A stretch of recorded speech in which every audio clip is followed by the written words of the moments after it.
This is the Fifth Estate coming to you from the Fort Hall School of Government and Professor Mutahi Ngunyi. This Sunday, we feel sad for Rigathi Gachagua. In fact, we feel like crying. How do you lose the DP position in only 700 days? How cruel can Elohim the Almighty be to this poor son of the soil? Did he hit God with a stone to deserve such pain? My Mau grandmother used to tell me a story as a little girl. She called it the seventh law of the hyena. Once upon a time, a hyena had not eaten for days. As it was prancing around looking for prey, it saw a yummy calf tied to a post with a rope, and the farmer was not around. Realizing how lucky he was, the hyena looked to the high heavens and asked God a question. Almighty One, why do you brag that good things come only from you? Can you really say that this calf is from you? Did I not find it by myself? Of course, the good Lord did not respond to the sarcasm of this hyena. He left the hyena to its own devices. Then the clever hyena reasoned, before eating the tender calf, I must eat the rope first as an appetizer. Like Gachagua, the hyena enjoyed the rope very much. But before long, the tender calf on the other side was untied and escaped ever so happily.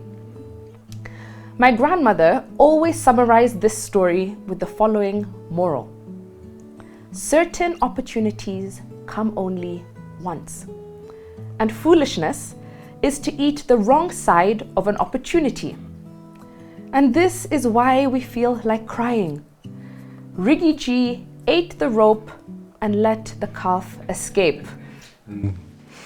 Mwalimu Julius Nyerere, the founding father of Tanzania, used to tell us this. There is a difference between ujinga, which is ignorance, and upumbafu, which is foolishness. He taught us that ignorance is a lack of knowledge. Once you're given knowledge, ujinga or ignorance disappears at a go. But foolishness or kumbafuness is a condition. It is like being short or tall. You cannot change it. There is no medicine known to man that can make a short fellow tall. As I said, it is a condition. And if Mwalimu Nyerere was right, Gachagua has a condition. He did not hit God with a stone. Like the hyena in 2J's story, Gachagua was just left to his own devices by the Almighty. And because God is full of mercy, maybe he will give him a second chance. One day, someday. Even the hyena did not die despite its foolishness. It lived to find another prey. But now that Gachagua is history, let us turn to Professor Kindiki. And there are two surgical lessons we wish to draw his attention to. One, it does not go wrong. It starts wrong. With Gachagua, it did not go wrong. It started wrong. He could not even take his oath of office smoothly. The darkness in his heart made the Bible in his hand to shake. And as he took his oath of office as DP, he was salivating at the presidency. And this is why God hit him with a stone. Two, the presidency is a very jealous institution. You must never outshine the master. And as a son of Providence who wants to become president, you must always remember, what got you here will not get you there. Apostle Paul, writing to the Galatians, asks, O foolish Galatians, who has bewitched you? Why are you blind to the truth? And the same question should be asked to Kikuyus. O foolish Kikuyus, who has bewitched you that you have become blind to the unfolding truth? Here is the unfolding truth.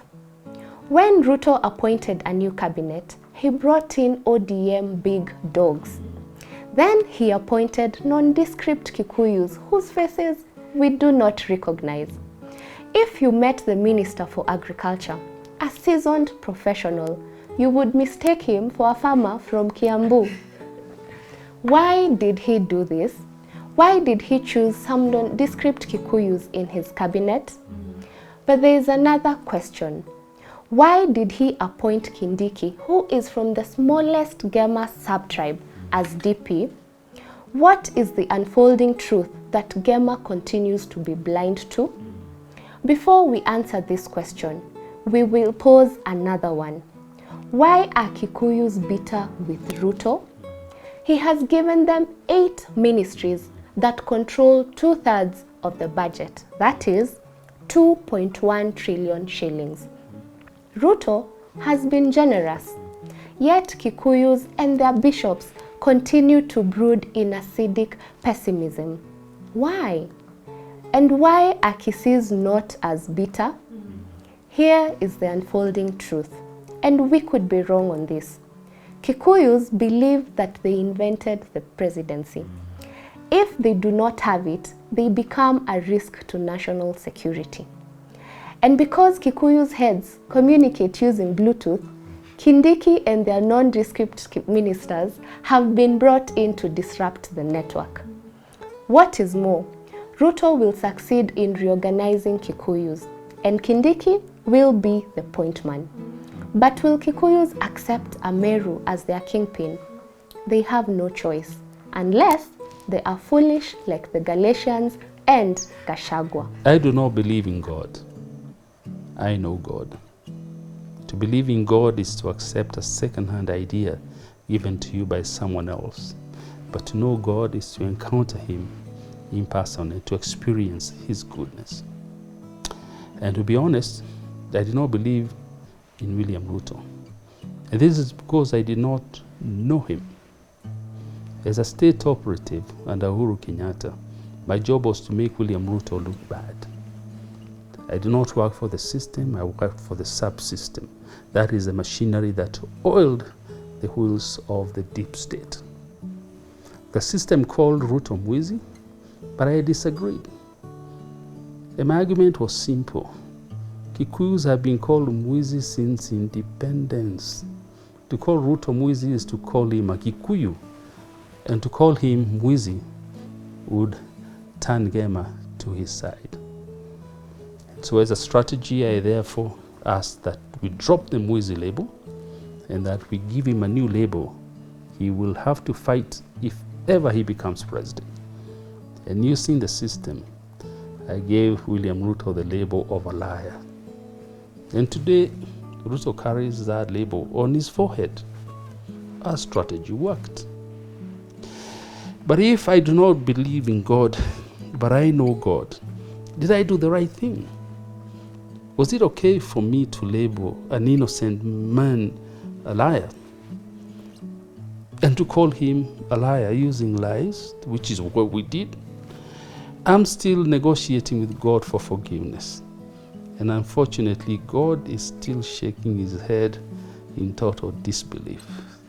However, before Christmas, I know that God will forgive me. I did not steal money.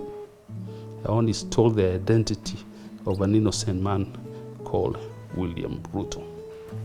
In sum, you cannot hate your country without first convincing yourself with lies. The Uhuru lies we created are now part of the Ruto persona and discourse.